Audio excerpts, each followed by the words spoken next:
ஐயனார் துணை சீரியலில் அடுத்த வர எபிசோடில் நிலா இருந்துட்டு ஆஃபீஸ் கிளம்பி போகிறாங்க.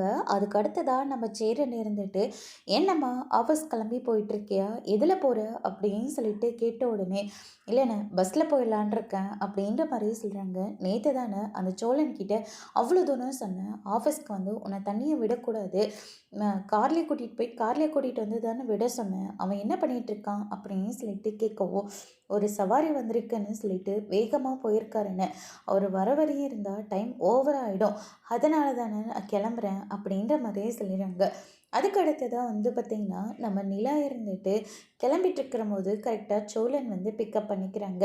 டேய் உங்ககிட்ட தான் நான் அவ்வளோ தூரம் சொன்னல, இல்லைண்ணே ஒரு அவசரமான சவாரி போயிட்டு வந்துடலான்னு தான் போனேன்னு அப்படின்னு சொல்லிட்டு நம்ம சோழன் வந்து சொல்லிக்கிட்டு இருக்காங்க. சரிண்ணே நான் டைம் ஆகிட்டுருக்கு, நான் கொண்டு போய் விட்டுட்டு வந்துடுறேன் அப்படின்னு சொல்லிட்டு சோழன் நிலாவை கூட்டிக்கிட்டு ஆஃபீஸ்க்கு போகிறாங்க. அதுக்கு அடுத்ததாக திவ்யா இருந்துட்டு, உன் மனசில் நீ என்ன தான் நினச்சிக்கிட்டு இருக்க, ராகவ் எதுக்காக உங்ககிட்ட பேசுகிறாருன்னு உனக்கு நல்லாவே தெரியுது, ஆனால் தெரிஞ்சும் தெரியாத மாதிரி அவர்கிட்ட நீ எதுவுமே காட்டிக்க மாட்டேன்ற நிலா.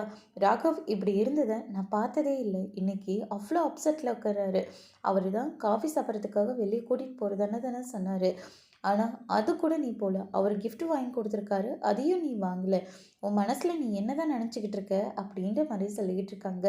இங்கே பாரு, எனக்கு ஏற்கனவே கல்யாணம் ஆயிடுச்சு, நான் அன்னைக்கு கசின் சொல்லிட்டு சோழனை இன்ட்ரடியூஸ் பண்ணலை, அவர் தான் என் ஹஸ்பண்ட் அப்படின்ற மாதிரி சொல்கிறாங்க. அதோட பிரம முடிச்சிருக்காங்க.